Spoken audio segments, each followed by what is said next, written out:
ఈ వారం ఇస్లామియా ప్రపంచపు వార్తల రెండవ ఎపిసోడ్లకి అందరికీ స్వాగతం. ఇస్లామిక్ స్టేట్ ఖురాసాన్ తీవ్రవాదులు రష్యాలోని మాస్కోలో దాడి చేసి అమాయకమైనటువంటి 140 మంది ప్రాణాలను హతమార్చినటువంటి ఈ తీవ్రవాదులు ప్రపంచానికి ఇస్లామిక తీవ్రవాదాన్ని మరోసారి రుచి చూపించారు. ఆ కాల్పుల్లో పాల్గొన్న తీవ్రవాదులను నలుగురిని పట్టుకున్నటువంటి రష్యా వాళ్లను ఇంటరోగేషన్ అన్న ఒక కొత్త శకాన్ని ప్రారంభించి ప్రపంచానికి మరోసారి రష్యా వైపు ఇలాంటి తీవ్రవాదులు కన్నెత్తి చూడకుండా ఆ ఇంటరోగేషన్ ఎలా చేయాలో ప్రపంచానికి చూపించారు. రష్యా పోలీసులు 14 గంటలలోపు ఆ కన్సర్ట్ హాల్లో డైరెక్ట్గా నరమేధం సృష్టించినటువంటి నలుగురు తీవ్రవాదులను పట్టుకున్నారు. వాళ్ళు కజాకిస్తాన్ కు సంబంధించిన వారుగా తెలియవస్తుంది. పుటిన్ మాట్లాడుతూ ఇది ఇస్లామిక్ రాడికలిజం అని చెప్పాడు. కానీ ఇస్లాం పుట్టుకతోనే తీవ్రవాదంతో పుట్టిందన్న సంగతి ఈ పుతిన్ కు తెలియకపోవడం.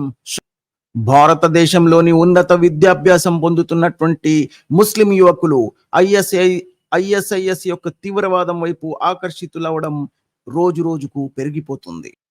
అస్సాం పోలీసులు గౌహతి ఐఐటిలో బయోటెక్నాలజీ ఆఖరి సంవత్సరం చెందుతున్న తౌసీఫ్ అలీ ఫారూఖీ అనే యువకుణ్ణి అరెస్ట్ చేశారు.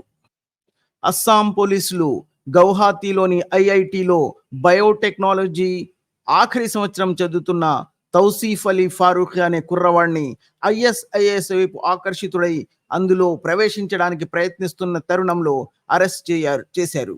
ఈ తౌసీఫ్ అలీ ఫారూఖీ అనే ఈ ఐఐటి యువకుడు ఐఎస్ఐఎస్ లాంటి తీవ్రవాద సంస్థకు విశ్వాసిగా ఉంటానని సోషల్ మీడియా ప్లాట్ఫామ్ అయిన లింక్డ్ఇన్లో బహిరంగంగా ప్రకటించాడు. అతని హాస్టల్ రూమ్లో దొరికినటువంటి ఒక ఉత్తరం ఆ ఐఎస్ఐఎస్ కు సంబంధించినటువంటి లోగోతో, ఆ ఉత్తరంలో నేను భారతదేశంలోని చట్టాలను దాని అనుబంధ సంస్థలను విశ్వాసించనని, ఐఎస్ఐఎస్ పట్ల విశ్వాసిగా ఉంటానని లింక్డ్ఇన్ అనే ప్లాట్ఫామ్ లో బహిరంగంగా రాసినటువంటి ఆ ఉత్తరంలో ప్రఖ్యాపించాడు. భారతదేశంలో రోజు రోజుకు ముస్లిం యువకుల ద్వారా హిందూ మహిళలపై, హిందూ పురుషులపై, హిందూ యువకులపై దాడులు పెరుగుతుండటంతో స్వభావంగా సహనశీలునైనటువంటి హిందువులు ఆందోళనకు గురవుతున్నారు. అందులో భాగంగానే తెలంగాణలోని చెంగిచెర్లలో హోలీ పండుగ సందర్భంగా భజనలు పాటలు వింటున్నటువంటి స్త్రీలపై ముస్లిం యువకులు దాడి చేసి 3 స్త్రీలను గాయపరిచినటువంటి సంఘటన విపరీతమైనటువంటి హిందూ సమాజంలో ఆందోళనకు గురి చేస్తుంది. ప్రపంచం మొత్తం మీద భారతదేశంలో ముస్లింలు అణచబడుతున్నారని ప్రపగండా చేస్తున్నటువంటి వీళ్లకు ప్రస్తుతం జరుగుతున్నటువంటి సంఘటనలు ఏమి వీళ్లకు కనిపించకపోవడం నిజంగా శోచనీయం.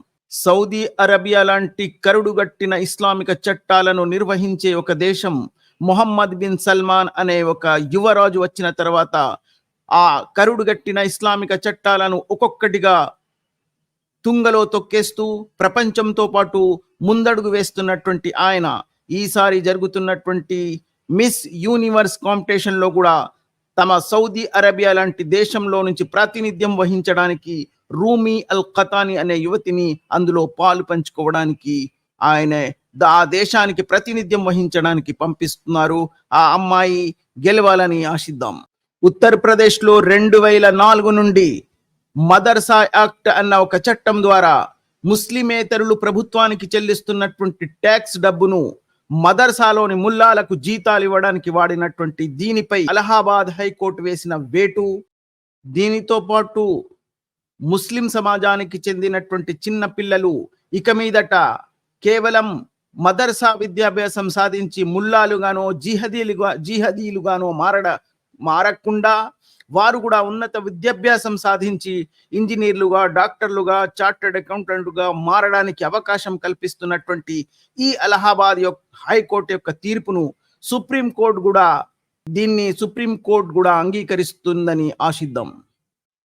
ఒక 23 సంవత్సరాల యువతి ఢిల్లీలో రిజిస్టర్ చేసినటువంటి ఒక ఎఫ్ఐఆర్ ప్రకారం తను చిన్నప్పుడు ఖురాన్ విద్యాభ్యాసం సాధించడానికి మసీదులో వెళ్తున్నప్పుడు అక్కడ చదివిస్తున్నటువంటి ముల్లా అక్కడ ఉన్నటువంటి అమ్మాయిలను మానభంగం చేయడం చూసిన తర్వాత ఇస్లాం మతాన్ని వదిలేసి హిందూ మతాన్ని స్వీకరించినటువంటి ఆ అమ్మాయి దాని తర్వాత వారి తండ్రి చనిపోయిన తర్వాత వారికి మిగిలినటువంటి భూమిని వివాదంగా తీసుకొని తన సొంత కజిన్స్ అయినటువంటి వాళ్ళే తనను మానభంగం చేశారని అక్కడ ఢిల్లీలో ఒక ఎఫ్ఐఆర్ రిజిస్టర్ అయింది.